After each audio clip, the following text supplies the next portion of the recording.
Chopra was born in a small town in India, in a humble family. Both of her parents were doctors in the Indian army, so she had to move a lot in her childhood. And as a teenager, she moved to USA where she studied in many public schools. But she decided to return to India because instead of becoming a performer, she wanted to study and become an engineer or psychologist. I believe destiny and hard work go hand in hand. I was studying to be an engineer when my mom and my brother sent my pictures for the Miss India contest.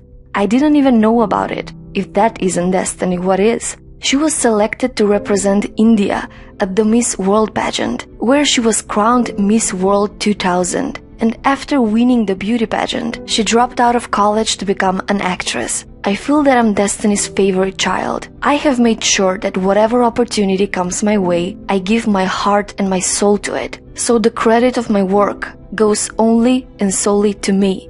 And after an amazing career in Bollywood, she decided to take over Hollywood too. But that was not an easy path.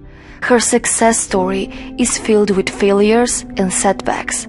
Every star has their individual journey. In mine, I have faced a lot. I have been kicked out of films because someone else was recommended to the producer.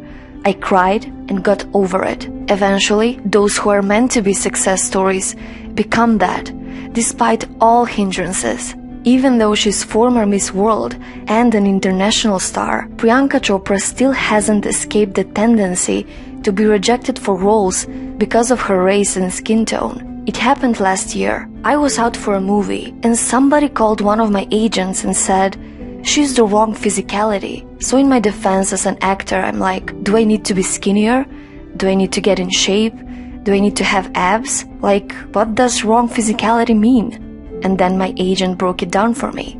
Like, I think they meant that they wanted someone who's not brown. It affected me. Also, she was told that as an actress, she was irrelevant and disposable, and that she should be happy with the role she has, no matter the terms.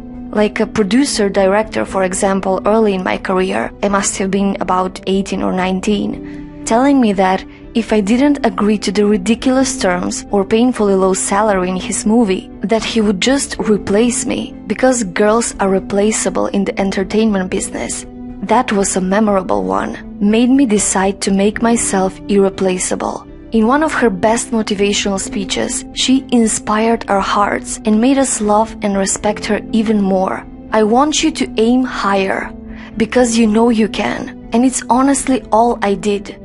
Every step of the way, all I did was set a higher standard. How did I get here? By being fierce, by being fearless, and by being flawed. Completely and utterly flawed. There is only one you, because there is no one like you. And I don't mean the superfluous, superficial parts. I'm talking about the core of you, who you are inside. Your values, your beliefs, your flaws. And once you understand who really that person is, you would have taken the first step in finding your unique self. And that's the best version of you. Let your dreams fly. Give them wings. Be who you want to be, just by being fearless. Now, opportunities. That's another important part of being fearless. They are very funny things.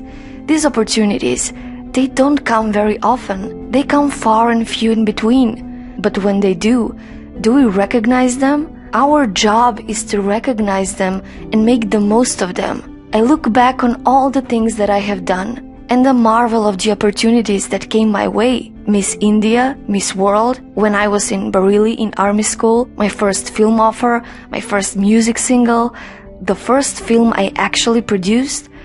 There was never a plan, ever. More like this universe sort of guiding me towards these opportunities. All I had to do was recognize them and make sure I worked so hard that I squeezed every drop out of these opportunities. You have never arrived enough to explore new opportunities, and there is nothing wrong with being ambitious. Now, for all of you guys who want everything in life, I don't think there is anything wrong with wanting to have the whole cake and eat it too. Nothing wrong. I want everything, and there is nothing wrong with that, as long as you're not harming someone or doing something wrong. Don't be scared to want more for yourself than you ever thought you could. Be greedy for your ambitions. Be hungry for it. Don't live on someone else's benchmarks. We are told so many times in our lives, your responsibility is this.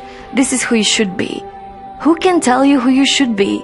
Don't let anyone or any situation dictate to you who you are or who you can be. Do not compromise. Do not settle on your dreams. Now, who likes to fail? I'm talking to those guys who hate to fail, because I hate to fail. It's really as simple as that. One thing is as certain as night and day, is that you will fail. It's just how it is. And there is nothing you can do to stop that. It's what you do after that will define where you go. It's fail, fail, fail again, and then rise like a phoenix. You've got to teach yourself to take over the world. You fall, get up, make mistakes, learn from them. Be human and be you. So, what's your story?